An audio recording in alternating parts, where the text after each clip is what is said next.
కొద్ది కాలం నుంచి మనం చూస్తూ ఉన్నాం. ప్రజలు పక్షాన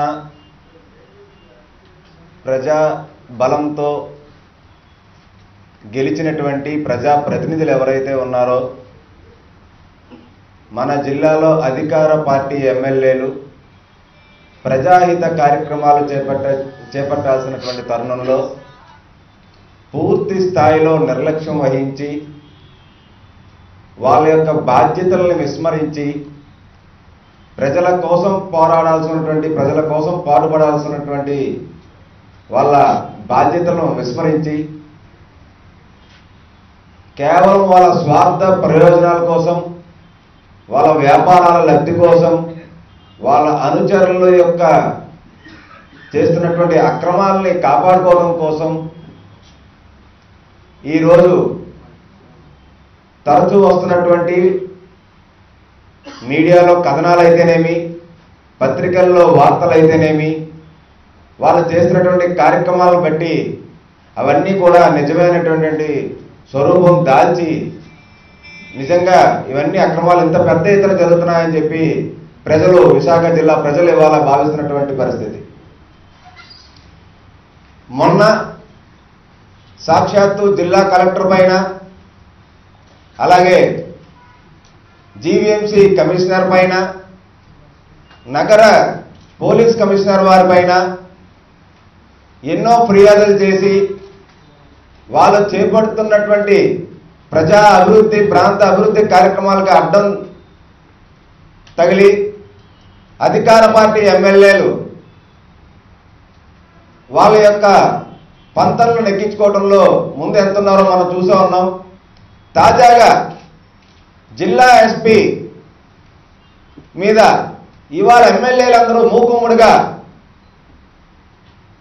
వాళ్ళు లిటరల్గా వాళ్ళు బ్లాక్మెయిల్ చేయటం, బెదిరించడం, ట్రాన్స్ఫర్ చేయమని సాక్షాత్తు పనిగట్టుకొని జిల్లా మంత్రి సారథ్యం వహించి ఎమ్మెల్యేలకి వారి సారథ్యంలో ముఖ్యమంత్రి గారి దగ్గరికి, హోంమంత్రి గారి దగ్గరికి, డీజీపీ గారి దగ్గరికి వెళ్ళడం అంటే వీళ్ళు ఎంత స్థాయిలో బరి తెగించారో దీన్ని బట్టి విశాఖ ప్రజలకు అర్థమవుతా ఉంది.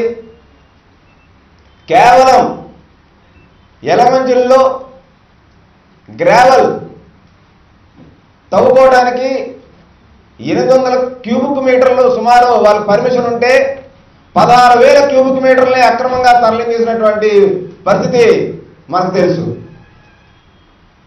అధికార పార్టీ ఎమ్మెల్యే అండదండలతో వాళ్ళ బంధువర్గంతో ఈ అక్రమాలకు పాల్పడుతున్నటువంటి పూర్తి సమాచారం మైనింగ్ అధికారులు, పోలీస్ అధికారులు వాళ్ళ వెహికల్స్ నుంచి సీజ్ చేసి జేసీబీని సీజ్ చేస్తే ఇవాళ వాళ్ళ అక్రమాలకు అడ్డు దొరుకుతున్నారని, పారదర్శకంగా ఇవాళ పాలన అందిస్తున్నారని చెప్పి ఇవాళ వాళ్ళని ట్రాన్స్ఫర్ చేయాలనేటువంటి పట్టుదలతో ఎమ్మెల్యేలందరూ మూకుముడిగా ఒక తాటిపైకి వచ్చి ఇవాళ అధికారులని ట్రాన్స్ఫర్ చేయాలి, వాళ్ళు చెప్పుడు మాటలు వినేటువంటి అధికారులు, వాళ్ళు చేస్తున్నటువంటి అక్రమాలకి ఒత్తాసు పలిగేటువంటి అధికారులను ఇవాళ వాళ్ళు పక్కన పెట్టుకోవాలని చెప్పే ఉద్దేశంతో ఇవాళ ఫిర్యాదులు చేయడానికి శ్రీకారం చుట్టి ఈ యొక్క కొత్త నాగరికతకి ఇవాళ దోహదం పెట్టారు ఇవాళ ఎమ్మెల్యేలు.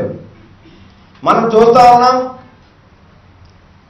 ఇసుక ఇవాళ డ్వాక్రా మహిళలకు ఇస్తానని చెప్పినటువంటి చంద్రబాబు నాయుడు ఇవాళ ఇసుక తవ్వకాల్లో వాళ్ళ పార్టీ ఎమ్మెల్యేలు అక్రమంగా తవ్వేసి తాండవం నుంచి లారీల ద్వారాగా వైజాగ్లో ఉన్నటువంటి బిల్డర్లకి అధికార పార్టీ ఎమ్మెల్యేలు ఇసుకను తరలించిపోతూ ఉన్నారు. దానిపైన అధికారులు ఇవాళ చర్యలు తీసుకోబోతూ ఉంటే వాళ్ళు లారీలు సీజ్ చేస్తూ ఉంటే ఇవాళ అధికారులు మార్చేయాలంటున్నారు.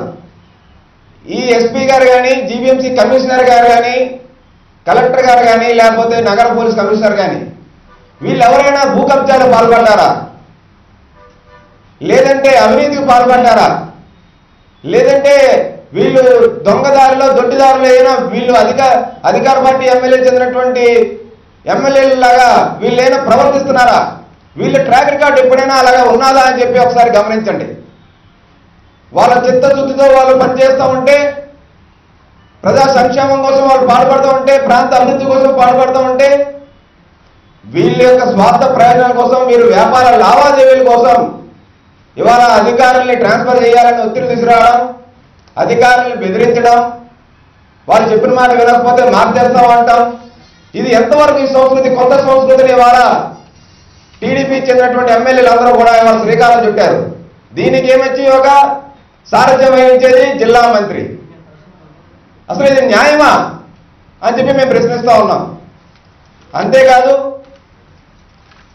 అనకాపల్లి ఆర్ఈసీఎస్ పరిధిలో 3 అధికార పార్టీ ఎమ్మెల్యేలు సుమారు 36 పోస్టులు ఇవాళ ఒక్కొక్క పోస్టుకి 5 లక్షల రూపాయలు చెప్పిన నిరుద్యోగుల నుంచి వసూలు చేసి ఉద్యోగాలు ఇప్పిస్తామని చెప్పిన దాఖలాలు ఉన్నాయా లేదా అని చెప్పి మేము ప్రశ్నిస్తూ ఉన్నాం. తీరా జిల్లా కలెక్టర్ సమీక్షించిన తర్వాత అక్రమాలు జరిగాయని చెప్పి ఆ పోస్టులు రద్దు చేస్తే ఇవాళ నిరుద్యోగులు రోడ్డున పడినటువంటి పరిస్థితి ఉన్నదా లేదా అని చెప్పి మేము ప్రశ్నిస్తూ ఉన్నాం. ర్యాంపు పర్మిట్ని అడ్డం పెట్టుకొని తాండవలో అక్రమంగా ఇసుకని తరలించిపోతున్నది ఈ అధికార పార్టీ ఎమ్మెల్యేలు కాదా అని చెప్పి మేము ప్రశ్నిస్తూ ఉన్నాం. మొన్న మనం చూసాం, జీవీఎంసీ కమిషనర్ ప్రవీణ్ కుమార్ గారు నగరంలో సెల్లార్లలో పార్కింగ్ పెట్టుకోవాలి, సెల్లార్లు ఎవరైతే అక్రమ కట్టడాలు ఉన్నాయో వాటిని పూర్తి స్థాయిలో తొలగించాలని చెప్పి శ్రీకారం చుట్టి పెద్ద ఎత్తున కార్యక్రమం చేపడతా ఉంటే ఈ ఎమ్మెల్యేలు అక్రమంగా బిల్డింగ్లు కట్టి పార్కింగ్లోని నిర్మించినటువంటి పెద్ద మనుషులు ఎవరైతే ఉన్నారో వాళ్ళు వత్తాసు పలుకుతూ అవి ఆ యొక్క కార్యక్రమాన్ని చేపట్టనివ్వకుండా అడ్డం దొరికిన దాఖలాలు కూడా మనం చూసాం. అంటే వీళ్ళు ప్రజాప్రతినిధులు అయింది దేనికి? ఒక్కొక్క నియోజకవర్గం 2 లక్షల మంది ప్రజలు ఇవాళ కాపాడాల్సినటువంటి, వాళ్ళ ప్రజా సంక్షేమం కోసం పాటుపడాల్సినటువంటి ఎమ్మెల్యేలు అసలు ఏం చేస్తున్నారు? ప్రజలు ఇవాళ చాలా బాధతో ఉన్నారు. విశాఖ జిల్లా ప్రజలు అయ్యో అనవసరంగా ఇటువంటి ప్రజాప్రతినిధులా మనం గెలిపించింది, వీళ్ళ మన సంక్షేమం గురించి పాటుపడేది, వీళ్ళ మన సమస్యల గురించి పట్టించుకునేది అని చెప్పి ఇవాళ విశాఖపట్నంలో ఉన్నటువంటి జిల్లాలో ఉన్నటువంటి ప్రతి ఒక్క మనిషి సామాన్యుడు కూడా ఇవాళ ఆలోచించినటువంటి పరిస్థితి ఏర్పడింది. ట్రాన్స్ఫర్లు చిన్న చిన్న చిరుద్యోగుల దగ్గరికి వీళ్ళందరూ వెళ్ళి ఇవాళ స్థానిక ఎమ్మెల్యేలు వాళ్ళ యొక్క అనుచరులకి వత్తాసు పలుకుతూ వాళ్ళ ల్యాండ్ రికార్డ్స్ గురించి తప్ప ఇవాళ ప్రజా సంక్షేమం కోసం ఏనాడు పాటుపడినటువంటి సందర్భాలు దాఖలాలు లేవు. విశాఖ అభివృద్ధి గురించి కానీ, విశాఖ ప్రాంతానికి ఇది సాధిద్దామని కానీ, లేకపోతే విమ్స్ అనేటువంటి సంస్థని ఇవాళ మనం కావాలని చెప్పి ఏ రోజైనా సమావేశాలు పెట్టి అధికారులతో అడిగిన దాఖలాలు ఉన్నాయని చెప్పి మేము ప్రశ్నిస్తూ ఉన్నాం. ఈ ప్రజాప్రతినిధులు ఏవైతే ఈ మైనింగ్ మాఫియాకు పాల్పడ్డారో వీటిలన్నింటిపైన పూర్తి స్థాయిలో సిట్టింగ్ చేస్తూ న్యాయ విచారణ ఈ ఎమ్మెల్యేలపై చర్య